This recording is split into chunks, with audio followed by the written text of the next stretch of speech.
तो अब सवाल होता है, कैसी सेवा से परिवर्तन आएगा?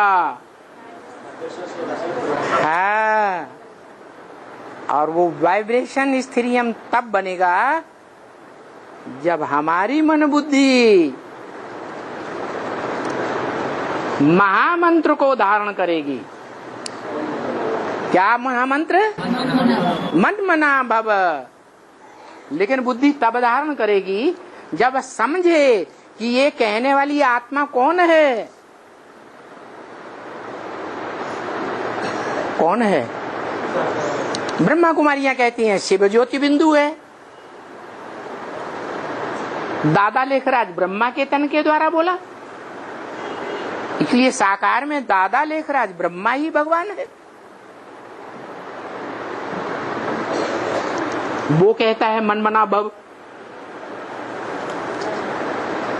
एडवांस ब्रह्मा कुमार कहते हैं कि एडवांस ज्ञान जहां से उजागर हुआ सन 76 से,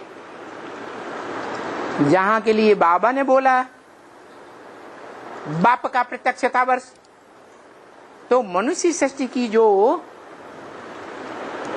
बाप के रूप में प्रत्यक्ष होने वाली आत्मा है, राम बाप का प्रत्यक्षता वर्ष जो मनाया गया, वो राम वाली आत्मा ही मुखिया है। लेकिन राम वाली आत्मा या उसके जो भी सहयोगी हों, जिनके लिए शिव बाप वाणी में बोलते हैं कि बाप बच्चों के बिगड़ नहीं रह सकते, बच्चे बाप के बिगड़ नहीं रह सकते, और तुम बच्चे मुझे जितना याद करते हो उतना मैं तुम्हारे साथ रहता हूं। तो जिनके साथ बाप रहेगा,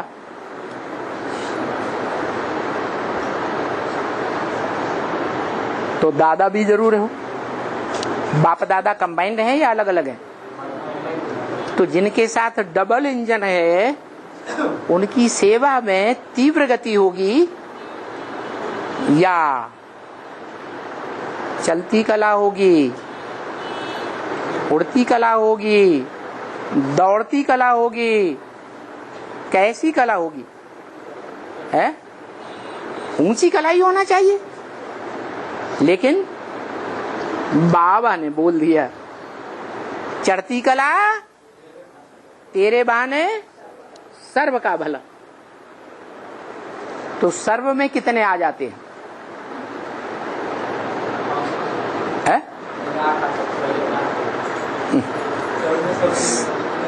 सर्व कहें तो 8 है? सर्व का भला 8 का भला हो जाएगा, तो सर्व का भला कहेंगे उस समय हो गया? कहेंगे नहीं। सर्व माने 500-700 करोड़ का भला। तो सारी दुनिया में कोई वाइब्रेशन फैलता हुआ दिखाई दे रहा है?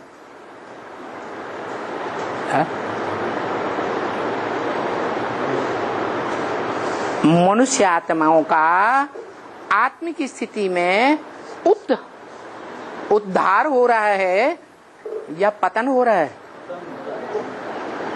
देह के धंधों में डूबते जा रहे हैं, 5 तत्व से बने देह के पोषण में ज्यादा समय देते हैं, या अध्यात्म, अधि माने अंदर, आत्मा माने आत्मा के अंदर मनन चिंतन मंथन में ज्यादा ध्यान देते हैं? है? चाहे बी के हो, चाहे अपन को पी बी के कहने वाले, जो बाप का धंधा सो बच्चों का धंधा बना है? बाप का धंधा, और उस धंधे का सबसे बड़ा गुण जो महामंत्र में समाया हुआ है, क्या है मंत्र? मन मना भव, मेरे मन में समा जा। कौन कहता है? कौन है? राम वाली आत्मा कहती है मेरे मन में समा जा। और राम वाली आत्मा जो संगम युग में कहती है मेरा मन या मेरा दिल एक ही बात है। तो उसके दिल में कौन समाया हुआ है? ब्रह्मा बाबा। और ब्रह्मा बाबा का विशेष गुण क्या है? सहन शक्ति। उस सहन शक्ति को बच्चों ने धारण किया। जब धारण ही नहीं किया तो सेवा करेंगे या डिससर्विस करेंगे? डिससर्विस ही डिससर्विस हो रही है। स्वयं भी संतुष्ट नहीं अपनी सेवा से और दूसरे भी संतुष्ट नहीं दिखाई देते। इसलिए बताया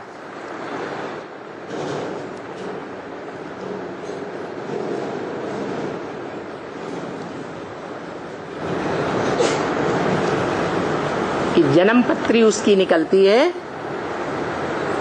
तिथि तारीख उसकी निकलती है जो सुप्रीम बाप से सुपरमेसी का वर्षा लेता है। क्या है सुपरमेसी का वर्षा? पहले ज्ञान आता है या ज्ञान दाता प्रैक्टिकल में आता है? ज्ञान दाता पहले आता है। पहले संसार में ज्ञान आता है, ज्ञान की लहर फैलती है, चाहे वो कोई भी धर्म पिता हो, उसके ज्ञान की लहर फैलती है। फिर बाद में धर्म पिता प्रत्यक्ष होता है। ऐसे ही ये अव्वल नंबर का धर्म है, अल्लाह अव्वल दीन कहा जाता है। मुसलमानों में गायन है, अल्लाह ने आकर के अव्वल नंबर दीन अर्थात धर्म की स्थापना की।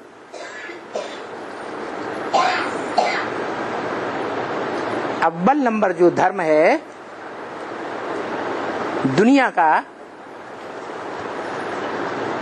वो सृष्टि के आदि में होगा, सत्व प्रधान सृष्टि में होगा या तमो प्रधान सृष्टि में होगा? है सत्व प्रधान सृष्टि में होगा। और सत्व प्रधान सृष्टि तभी बनेगी जब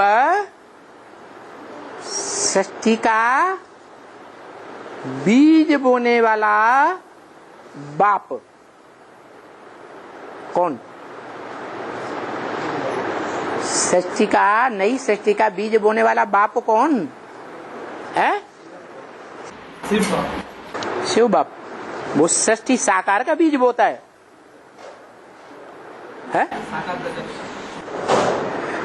वो साकार सृष्टि का बीज बोता है या निराकार निराकारी ज्ञान का बीज बोता है? वो तो ज्ञान का बीज बोता है। जो साकार सृष्टि है, नई दुनिया में सात्विक सृष्टि सतो प्रधान है, उसका बीज बोने वाला पहले सात्विक बने तब सत्व प्रधान सृष्टि बनेगी या निराकार बनाएगा? सृष्टि का कर्ता कौन है? जो करता है वो साकार है या वो अकर्ता कहा जाता है? है? अरे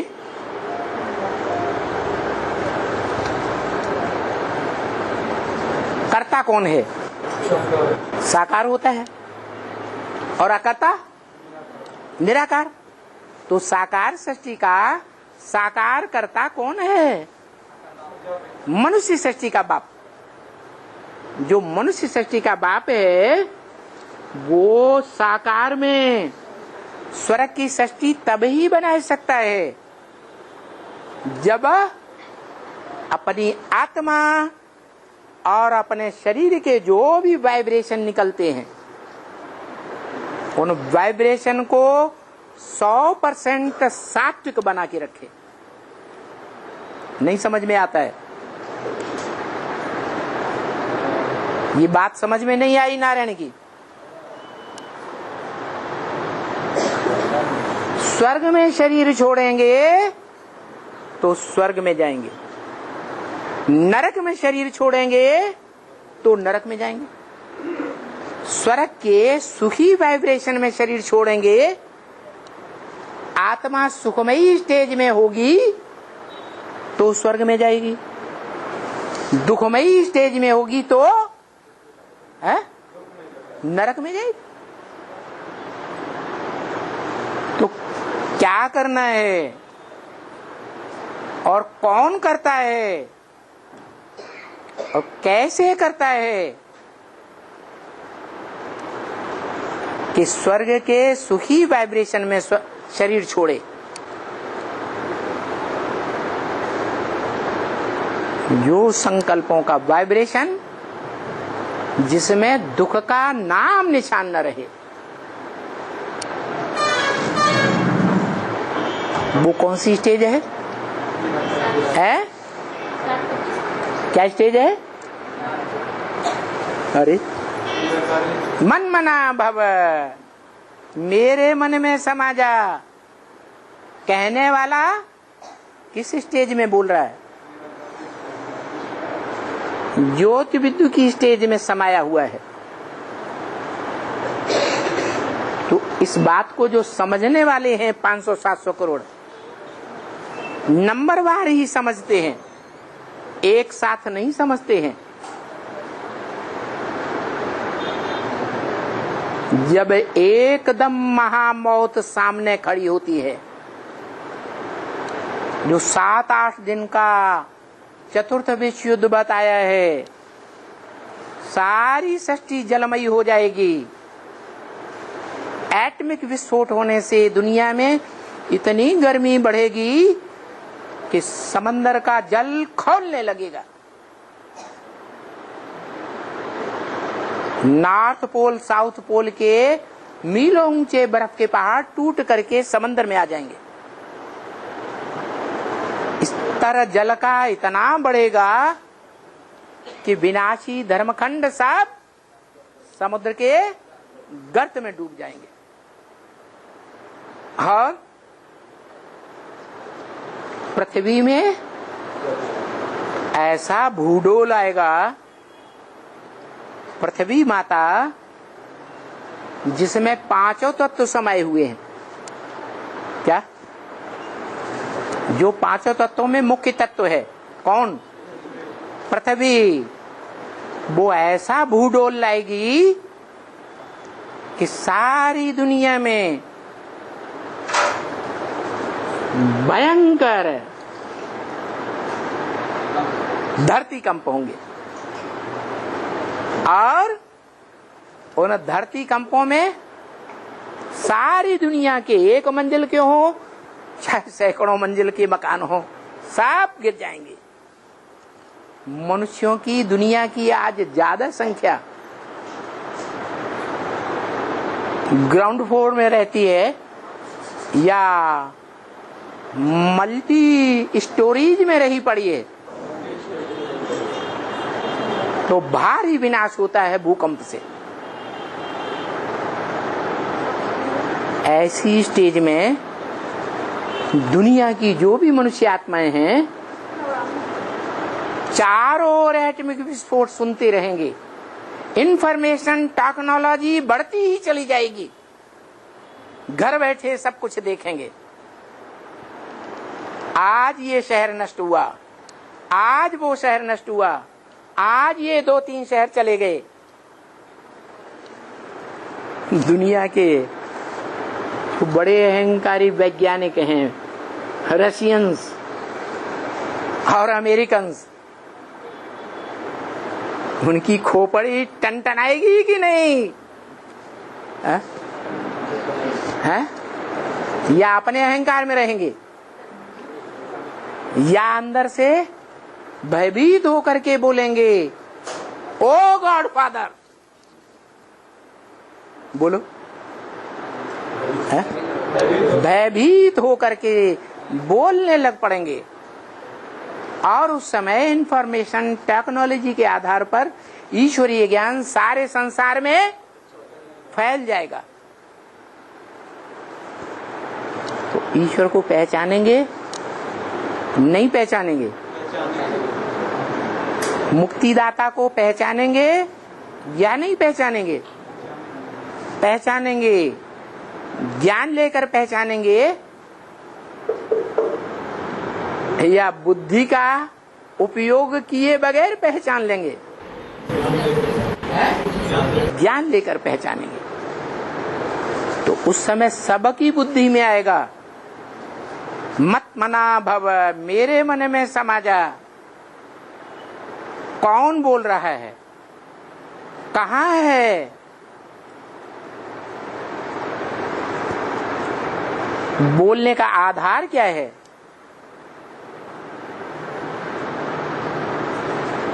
सारी दुनिया पहचानेगी या नहीं पहचानेगी? है उसका प्रैक्टिकल रूप पहचानेगी, हेवनली गॉडफादर का, हेवन के रचयिता का, या सिर्फ थ्योरी देने वाले का रूप पहचानेगी? निराकार को याद करना सहज है या साकार को याद करना सहज है? लेकिन ज्ञान कहता है कि निराकार को अगर निकाल दिया, शिव को निकाल दिया, तो क्या बचेगा? शव बचेगा, मुर्दा बन जाएगा। सिर्फ मुर्दे को याद किया तो क्या बनेंगे? मुर्दे बन जाएंगे। इसलिए ये ज्ञान सारी सृष्टि में फैलेगा। क्या? साकार में आए हुए निराकार स्टेज वाले को पहचानो। तो पहचानेंगे और दुनिया में उस समय तेजी से यादगार भी कायम करेंगे। क्या? महात्मा गांधी जी जब जीवित थे, जीवित रहते हुए भी चौराहों पर उनकी मूर्तियां बनाई गई या नहीं बनाई गई? है? बनाई गई। ऐसे ही जो नजदीक आकर के अनुभव नहीं कर सकेंगे,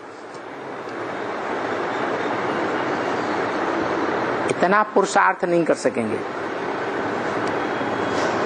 वो कम से कम अपनी भावना व्यक्त करने के लिए मूर्ति बनाकर लोगों में ये प्रचार तो करेंगे। क्या? कि भगवान का ये स्वरूप है जो इस दुनिया में, यादगार में, दुनिया में जो सबसे पहला मंदिर बना था, सोमनाथ मंदिर में दिखाया गया था। स्वयं समझेंगे और सारी ताकत लगाकर दुनिया को समझाएंगे। तन की ताकत भी झोंकेंगे, धन की ताकत भी झोंकेंगे और मन के संकल्पों की शक्ति भी सारी लगाएंगे। जो राजा परीक्षित की बात है, क्या सुना उसके बारे में? है उनको 7 दिन का टाइम दिया गया कि 7 दिन के अंदर तुम्हारी मौत हो जाएगी। अच्छा, हाँ, ये परीक्षा देने वाले परीक्षित की बात एक की नहीं है। क्या? कलयुग को पापी युग समझने वाले अनेकों मनुष्यात्माओं की बात है। कौन से राजा से कलयुग शुरू होता है? शास्त्रों के अनुसार है राजा परीक्षित से कौन सा युग शुरू हुआ? कलयुग शुरू हुआ। आज दुनिया के बड़े बड़े जो मनीषी हैं, शोधकर्ता हैं, विद्वान हैं, बहुत बुद्धिशाली माने जाते हैं दुनिया में, वो क्या समझते हैं?